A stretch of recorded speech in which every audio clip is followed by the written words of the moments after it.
আলাইকুম বন্ধুরা। Technology and take ভিডিওর পক্ষ থেকে সবাইকে জানাই আন্তরিক সালাম ও শুভেচ্ছা। আজকে আমরা ষষ্ঠ শ্রেণীর পাঠ্য বইয়ের বিজ্ঞানের তৃতীয় অধ্যায় নিয়ে আলোচনা করব। আমরা এর আগে প্রথম ও দ্বিতীয় অধ্যায় নিয়ে আলোচনা করছি। আমার ভিডিওগুলো আমাদের চ্যানেলে নিয়মিত পর্বভাবে চলে আসবে ইনশাল্লাহ। তো চলো বন্ধুরা, কথা না বাড়িয়ে শুরু করা যাক। ষষ্ঠ শ্রেণীর বিজ্ঞানে আজ আমরা যে অধ্যায় নিয়ে আলোচনা করব, আমরা তৃতীয় অধ্যায় কোষীয় সংগঠন। উদ্ভিদ ও প্রাণীর কোষীয় সংগঠন, পৃষ্ঠা নম্বর 21।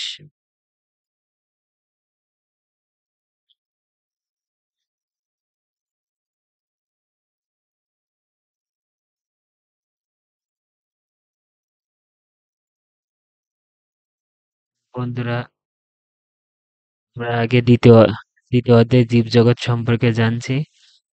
আজকে আমরা তৃতীয় অধ্যায়ের নিয়ে আলোচনা করব উদ্ভিদ ও প্রাণীর কোষীয় সংগঠন। আমাদের চারপাশে দৃশ্যমান সকল জীব থেকে শুরু করে খালি চোখে দেখতে না পাওয়া অণুজীব সকলেই কোষ দিয়ে গঠিত। কোষ জীবদেহের গাঠনিক একক এবং কোষের অন্তরে জীবের বেঁচে থাকার জন্য প্রয়োজনীয় সমস্ত জৈব রাসায়নিক ক্রিয়াকলাপ সংঘটিত হয়। এই অধ্যায়ে আমরা জীবের কোষ নিয়ে প্রাথমিক ধারণা লাভ করার চেষ্টা করব। এই অধ্যায়ের শেষে আমরা শিখব কোষ নিয়ে ব্যাখ্যা, উদ্ভিদ ও প্রাণী কোষের পার্থক্যকারী প্রধান বৈশিষ্ট্য, জীবদেহে কোষের ভূমিকা, জীবদেহের নানা কার্যক্রম, কোষের অবদান উপলব্ধি করতে পারবে, উদ্ভিদ প্রাণী কোষের চিহ্নিত চিত্র অঙ্কন ইত্যাদি। কোষ জীবদের গঠন ও কাজের একক। কোষ কোষ কাকে বলে? জীবদেহের গঠন ও কাজের একক কোষ। পৃথিবীতে অনেক জীব আছে যারা একটি মাত্র কোষ দিয়ে গঠিত হয়। পৃথিবীতে অনেক জীব আছে যারা একটিমাত্র কোষ দিয়ে গঠিত হয়, যেমন ব্যাকটেরিয়া, প্রোটোজোয়া ইত্যাদি। আবার অনেক জীব বহু সংখ্যক কোষ দিয়ে গঠিত, যেমন মানুষ, গাছ, পাখি দেহ অসংখ্য কোষ দিয়ে গঠিত। কোষ একটির সাথে আরেকটি যুক্ত হয় জীবদেহ গঠন করে। এটি অনেকটা ইট দিয়ে তৈরি করা ভবনের মতন। তাহলে বন্ধুরা, কোষ এক কোষে আছে, বহু কোষে আছে। এক কোষ কোনগুলো? Bacteria, protozoa. আর বহু সংখ্যক কোষ দিয়ে গঠিত আমাদের, যেমন আমরা মানুষ, গাছ, পাখি দেহ ইত্যাদি। এখানে বোঝানো যে তোমরা স্কুলের ভবনটির কথা ভাবো, একতলা হোক বা পাঁচতলা, এই ভবনটি কিন্তু তৈরি হয়েছে একের পর এক ইট গেঁথে। তাই ইটগুলোকে আমরা বলতে পারি ভবন তৈরির একক। ঠিক এমনই ভাবে আমাদের জানা অজানা যত ছোট ও বড় জীব আছে তাদের গঠনের মূলে রয়েছে কিছু গাঠনিক একক। তোমরা সম্পূর্ণ শরীর, প্রিয় পোষ প্রাণী কিংবা মাঠের গাছ সবকিছু গঠনের ভিত্তি হিসাবে কাজ করে ওই একক সমূহ। জীবজগতের অধিকাংশ উদ্ভিদ ও প্রাণী দেহে বিভিন্ন ধরনের অসংখ্য কোষ দিয়ে গঠিত। জীবের বেঁচে থাকার জন্য প্রয়োজনীয় শরীরবৃত্তীয় বিভিন্ন কাজে কোষগুলো যুক্ত থাকে। কাজের উপর ভিত্তি করে বহুকোষী জীবী কোষের আকৃতি নানা রকমের হয়ে থাকে। বহুকোষী একটি জীবের সুস্থভাবে বেঁচে থাকার জন্য সব ধরনের কোষেরই সঠিকভাবে কাজ সম্পন্ন ও সমন্বয়ের প্রয়োজন হয়। কোষ আণুবীক্ষণ বস্তু কোষ আণুবীক্ষণ বস্তু অর্থাৎ অণুবীক্ষণ যন্ত্র কোষ দেখা যায় না। ইংরেজি বিজ্ঞানী রবার্ট হুক কোন বিজ্ঞানী? ইংরেজি বিজ্ঞানী রবার্ট হুক সর্বপ্রথম অণুবীক্ষণ যন্ত্রে কোষ প্রত্যক্ষ করেন। 1965 সালে অণুবীক্ষণ যন্ত্রের সাহায্যে বোতলের ছিপি পরীক্ষা করার সময় তিনি মৌচাকের ন্যায় অসংখ্য কুটির পরপর সাজানো দেখতে পান। তিনি বোতলের ছিপির গঠনকারী এই এককগুলোর নাম দেন কোষ। অণুবীক্ষণ যন্ত্র আমাদের জানতে হবে অণুবীক্ষণ যন্ত্র কি? অণুবীক্ষণ যন্ত্র এমন এক প্রকার যন্ত্র যা দিয়ে অতি ক্ষুদ্র বস্তু বড় আকারে দেখা যায়। যদি তোমার কাছে কেউ জিজ্ঞাসা করে অণুবীক্ষণ যন্ত্র কাকে বলে, তুমি বলবা অণুবীক্ষণ যন্ত্র এমন এক প্রকার যন্ত্র যা দিয়ে অতি ক্ষুদ্র বস্তুকে বড় আকারে দেখা যায়। অণুবীক্ষণ যন্ত্র আবিষ্কৃত হয় ষোড়শ শতাব্দীতে। একটা প্রশ্ন, অণুবীক্ষণ যন্ত্র কত সালে মানে কোন শতাব্দীতে আবিষ্কৃত হয়? অণুবীক্ষণ যন্ত্র আবিষ্কৃত হয় ষোড়শ শতাব্দীতে। পরবর্তীতে এন্টিন ফন লিওনেহুক পরবর্তীতে কি এন্টিন ফন লিওনেহুক অণুবীক্ষণ যন্ত্রের উন্নতিতে গুরুত্বপূর্ণ ভূমিকা পালন করেন। এরপর আরো অনেক দীর্ঘ প্রচেষ্টার ফলে বর্তমান সময়ের যৌগিক অণুবীক্ষণ যন্ত্রগুলো আবিষ্কৃত হয়েছে। এসব অণুবীক্ষণ যন্ত্রের সাহায্যে আমরা খুব সহজে এককোষী ব্যাকটেরিয়া থেকে শুরু করে বহুকোষী উদ্ভিদ ও প্রাণীর কোষ পর্যবেক্ষণ করতে পারি।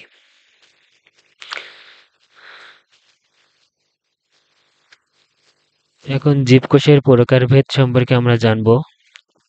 নিউক্লিয়াসের উপস্থিতি বা অনুপস্থিতির ভিত্তিতে কোষকে প্রধানত দুই ভাগে ভাগ করা হয়। তাহলে কোষকে প্রধানত কয় ভাগে ভাগ করা হয়? প্রধানত কোষকে দুই ভাগে ভাগ করা হয়, যথা আদি কোষ ও প্রকৃত কোষ। আদি কোষের কাকে বলে? আদি কোষের নিউক্লিয়াস কোনো আবরণীয় দ্বারা আবদ্ধ নয়, যেমন ব্যাকটেরিয়া। প্রকৃত কোষের নিউক্লিয়াসের আবরণ থাকে। প্রকৃত কোষকে তাদের কাজের ভিত্তিতে দুই ভাগে ভাগ করা হয়। প্রকৃত কোষকে কয় ভাগে ভাগ করা হয়? দুই ভাগে ভাগ করা হয়, যথা দেহকোষ ও জনন কোষ। দেহকোষ ও জনন কোষ। দেহকোষ দেহের গঠন ও পদ্ধতিতে অংশগ্রহণ করে। এসব কোষ বিভাজনের কারণে জীবদেহ বৃদ্ধি পায়। এসব কোষ বিভাজনের কারণে জীবদেহ বৃদ্ধি পায়। এই কোষগুলো যখন বৃদ্ধি পায় তখন আমাদের শারীরিক বৃদ্ধি পায়। জনন কোষের কাজ হলো জীবের প্রজননের অংশ নেওয়া। জনন কোষের কাজ হলো জীবের প্রজননের অংশ নেওয়া। জীবের দেহে বিভিন্ন আকার আকৃতির কোষ দেখা যায়। জীবের দেহে বিভিন্ন আকার আকৃতির কোষ দেখা যায়, গোলাকার, ডিম্বাকার, আয়তাকার ইত্যাদি। জীবের দেহে বিভিন্ন আকারের আকৃতির কোষ দেখা যায়, যেমন গোলাকার, ডিম্বাকার, আয়তাকার ইত্যাদি। তাহলে জীবের দেহে আকার আকৃতি কোষ দেখা যায়, যেমন গোলাকার, ডিম্বাকার ও আয়তাকার ইত্যাদি। সাধারণত কোষ এতই ক্ষুদ্র যে খালি চোখে দেখা যায় না। নতুন শব্দ: প্লাটোজোমা, দেহকোষ, জননকোষ ও অণুবীক্ষণ যন্ত্র। আমরা এই কয়টা নতুন শব্দ এখন জানলাম।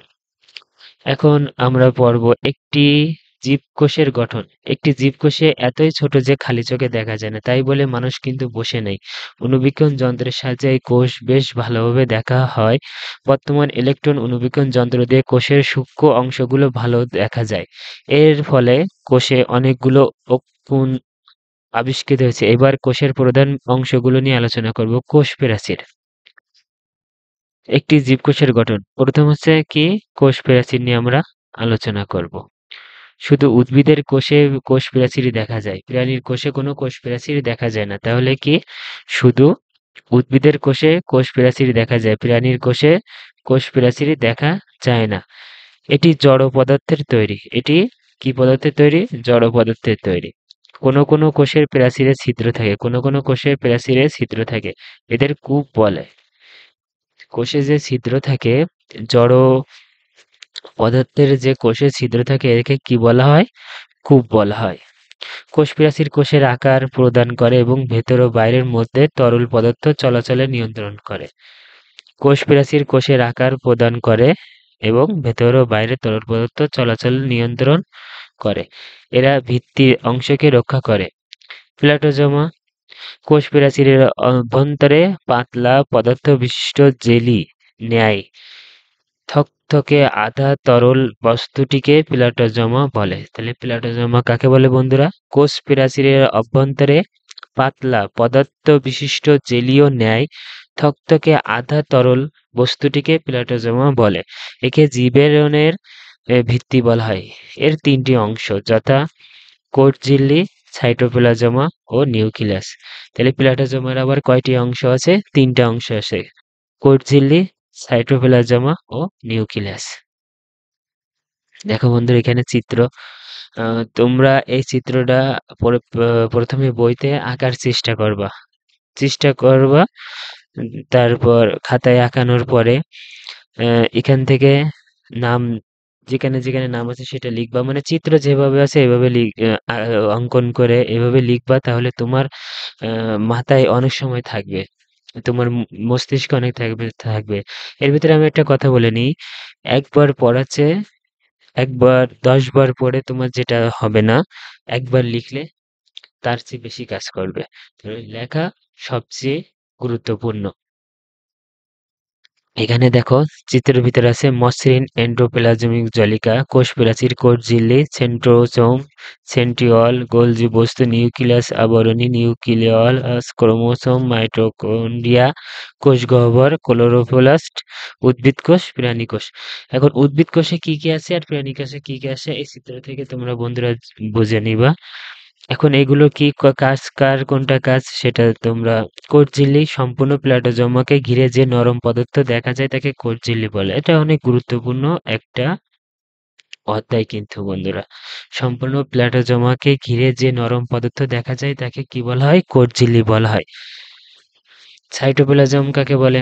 এটি কোষের কোষ ঝিল্লি, এটি কোষের ভেতর ও বাইরের মধ্যে পানি, খনিজ পদার্থ ও গ্যাস চলাচল নিয়ন্ত্রণ করে।